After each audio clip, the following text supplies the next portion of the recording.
السلام علیکم سامعین، 25 محرم الحرام کی تاریخ شروع ہو چکی ہے، 12 اگست ہے۔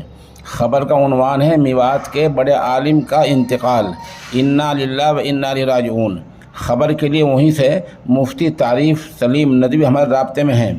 وہ بتا رہے ہیں کہ مولانا احمد علی کا لمبی بیماری کے بعد انتقال ہو گیا ہے۔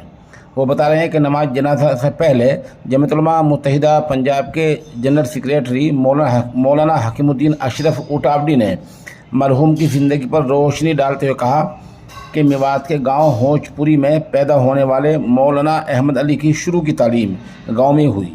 اس کے بعد دارالعلوم عبدیہ حتین سے حفظ اور مدرسہ امینیہ دہلی سے عالمیت کی سند حاصل کی۔ دعوت و تبلیغ میں بھی 1 سال لگایا۔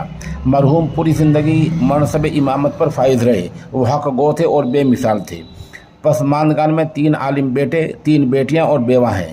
گاؤں میں ہی دارالعلوم خالد ابن ولید الیاسیہ کے نام سے مدرسہ قائم کیا تھا۔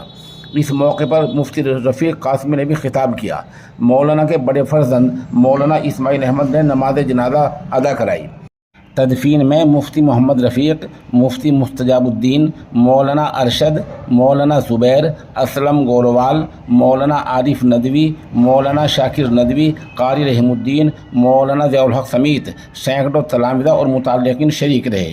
ادھر تعزیت کرنے والوں میں مولانا راشد قاسمی، محتمم دارالعلوم محمدیہ میر کھیڑلا، مولانا خالد قاسمی، مولانا شوکت علی، مولانا صابر قاسمی، مولانا لقمان قاسمی، مولانا محمد مبارک علی میو، مولانا انوار، مولانا خلیل احمد، مفتی محمد وسیم قاسمی وغیرہ کے نام قابل ذکر ہیں۔